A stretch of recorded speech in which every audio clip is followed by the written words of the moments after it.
تم نے اپنی ماضی کو بھلا دیا، تم نے اپنے عقائد دو جہان سید الکونین صلی اللہ علیہ وسلم کو اسوہ حسنہ کو بالائے طاق رکھ دیا، تم نے فاروق اعظم اور خالد بن ولید کے طریقہ کار کو چھوڑ دیا، تم نے صلاح الدین ایوبی اور ٹیپو سلطان کی تاریخ کو بھلا دیا، پھر تمہارا مستقبل روشن کیسے ہو سکتا ہے؟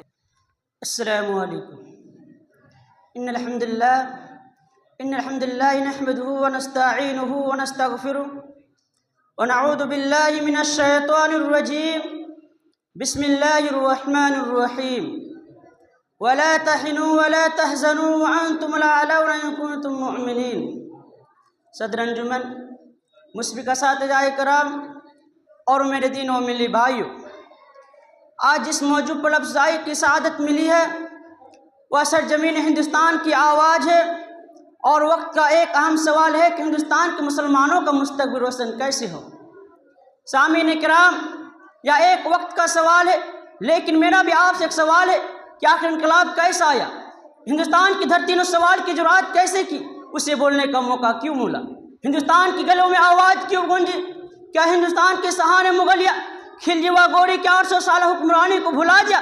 کیا اس بچ میں جنت نساء کو وادی یاد نہیں ہے جب انگریزی سامراجیوں کے چنگل میں سسک رہی تھی، غلامی کا توق اور ذلت کی زنجیر میں جکڑی ہوئی تھی، اس کی عظمت اور تقدس کو پامال کیا جا رہا تھا، امن و امان کا خاتمہ ہو چکا تھا۔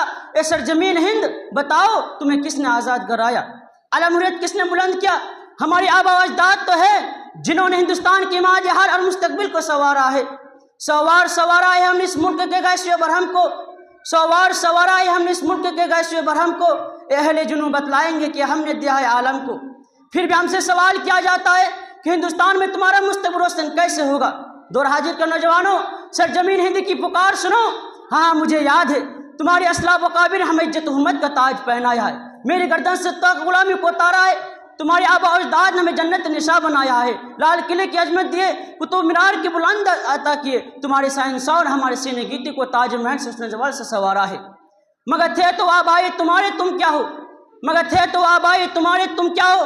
ہاتھ پہ ہاتھ منتظر فردا ہو، تم ٹیپو سلطان کی اولاد ہو، مگر تمہیں جرات و بصالت نہیں ہے، تم اسماعیل شہید کے لاڈلے ہو، مگر تمہیں جذبہ اطاعت اور نبی صلی اللہ علیہ وسلم سے الفت و محبت نہیں ہے، پھر تمہارا مستقبل روشن کیسے ہو سکتا ہے؟ تمہیں عزت و سربلندی کیسے مل سکتی ہے؟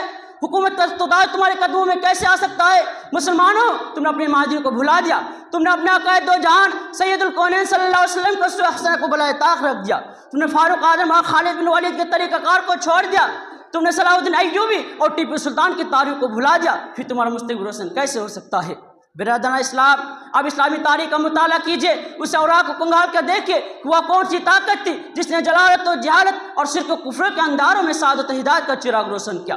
وہ کون سا دستور تھا جس نے عرب کے بدو کو صحابہ کرام کا لقب دیا تھا اور انہیں کیسر قصے کا تخت و تاج کا مالک بنا دیا؟ وہ کون سا نسخہ کیمیا تھا جس نے مٹھی پر مسلمانوں کو ہزاروں پر اور ہزاروں کو لاکھوں کو فتح نصرت عطا کیا؟ جن کی صدائے تکبیر دس و جبل بھی گون اٹھے تھے، جنہیں دیکھ کر سمندروں نے بھی راستہ چھوڑ دیا، جنگل کے سیر درندوں نے بھی راستہ چھوڑ دیا۔ اقبال مرحوم نے کیا یہ خوب کہا ہے، دست تو دست ہے دریا بھی نہ چھوڑے ہم نے، دست تو دست ہے دریا بھی نہ چھوڑے ہم نے، بحر ظلمات میں دورہ دیے غورے ہم نے۔ ملت اسلامیہ کے نوجوانوں، وہ آسمانی قانون تھا، وہ ربانی دستور تھا، وہ قرآن کی اطاعت اور رسول صلی اللہ علیہ وسلم کی کرشمہ تھا۔ آپ رسول اللہ صلی اللہ علیہ وسلم اور صحابہ کرام کی زندگی کا ایک ایک لمحہ کا مطالعہ کیجیے تو معلوم ہوگا کہ ان کی زندگی قرآن و حدیث سے عبارت تھی، ایمان کامل اور توحید خالص سے ان کا معمور تھا، انہیں بطیلہ ان کا سیوا تھا۔ تبھی تو ان کی رفتار جمان، ان کی ہمدولی اور گفتار وقت ان کا اہم خیال تھا۔ اسی حقیقت کو آشا کرتا علامہ اقبال نے کہا تھا، اے شہر کبھی فردا ہے کبھی ہے امروج، اے شہر کبھی فردا ہے کبھی ہے امروج، نہیں معلوم کی ہوتی ہے کہاں سے پیدا، وہ شہر جس سے رستہ ہے سبستان وجود، ہوتی ہے بندہ مومن کے آجا سے پیدا۔ پھر زندان اسلام، یہ افسانہ یہ حقیقت ہے، یہ مخفینی کا قصص درسا ہے کہ آج ہم نے اسلام کا قانون چھوڑ دیا ہے، قرآن سے رشتہ توڑ لیا ہے، احکام الہی سے منہ موڑ لیا ہے، رسول صلی اللہ علیہ وسلم کا دامن چھوڑ دیا ہے، ہم دنیا کی رنگینوں میں کھو گئے ہیں، دولت و صورت ہی ہم نے سب کچھ سمجھ لیا ہے، تو ہمارا مستقبل کیسے طرح کیسے درسا ہوگا؟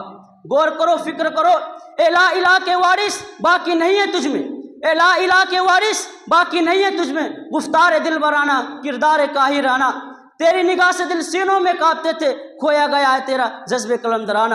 گلشن اسلام کے بلبلو، اسلامی تاریخ پکار پکار کر کہہ رہی ہے کہ ہندوستانی مسلمانوں، اگر تم اپنے مستقبل کی فکر ہے تو اپنے اندر تبدیلی پیدا کرو، مگر تبدیل یورپ کی تہذیب اور پیرس کے تمدن سے پیدا نہ ہوگی، بلکہ اس تہذیب و تمدن سے پیدا ہوگی جس نے جماع جاہلیت کو خیر القرون بنایا تھا، عرب کے بدو کو صحابہ کرام کا لقب دیا تھا، جس تہذیب و تمدن ہمارے اسلاف کے قدموں میں تخت وطائی نچار کیا تھا، حکومت کا تخت وطائی ان کے سروں پر رکھ دیا تھا، آج ہمیں بھی اسی تہذیب و تمدن کو اپنانا ہوگا، بندگی اور سرم بندی وعدہ کما کا نمانا ہوگا، علم و عمل، طاعت و محبت، خلوص و تقوی کو بھی مد نظر رکھنا ہوگا۔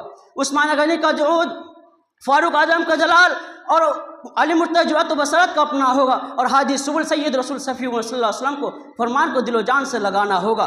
گئیو نوجوانوں، ذرا سوچو تم کیا ہو اور تمہارا مقام کیا ہے؟ تم ہی تو جسے قرآن خیر امت کا لقب دیا ہے، تم ہی تو ہو جسے دنیا کی امامت و قیادت کے لیے منتخب کیا گیا ہے۔ قرآن کہتا ہے کن تم خیر امت اخرجت الناس، تم ہی تو جسے خدا قدوس نے وسط امت قرار دیا ہے۔ قرآن کہتا ہے وجعلناکم وسطا لتکونوا شہداء علی الناس، تم ہی تو جسے انتم العالمین کا وعدہ کیا، پھر تم مغلوب و مخور کیوں ہو رہے ہو؟ ذلت رسوائی تمہارا مقدر کیوں بن چکی ہے؟ تم سے تمہارا مستقبل کا سوال کیوں ہو رہا ہے؟ کیا قرآن کا وعدہ غلط ہے؟ نہیں، قرآن کا وعدہ سچا، اللہ کا وعدہ پکا ہے۔ اٹھاؤ تاریخ، دیکھو جب تک تم خیر امت کے فریضے کو انجام دیتے رہے تو تمہیں امامت و قیادت کے منصب پر فائر ہو۔ مسلمانوں، تم انقلابی امت ہو، تم ہر دور میں حالات کا رخ موڑ آئے، آج ہندوستان کے مستقبل کو بدل سکتے ہو۔ اٹھو، قرآن کو پکڑو، اپنے اندر روح بلالی اور شان فاروقی پیدا کرو، تمہارا زوال عروج اقتدار سے بدل جائے گا، تمہارا مستقبل تم سے اسی کا مطالبہ کر رہا ہے۔ آؤ خلوص اللہیت اور صبر استقامت کے ساتھ زندگی کا ایک نیا سفر شروع کرے، ایک نئی عزم کے ساتھ۔ اٹھ، اب کے بزم جہاں کا اور ہی انداز ہے، اٹھ اب کے بزم جہاں کا اور ہی انداز ہے، مغرب و مشرق میں تیرے دور کا آغاز ہے۔ السلام علیکم ورحمۃ اللہ وبرکاتہ۔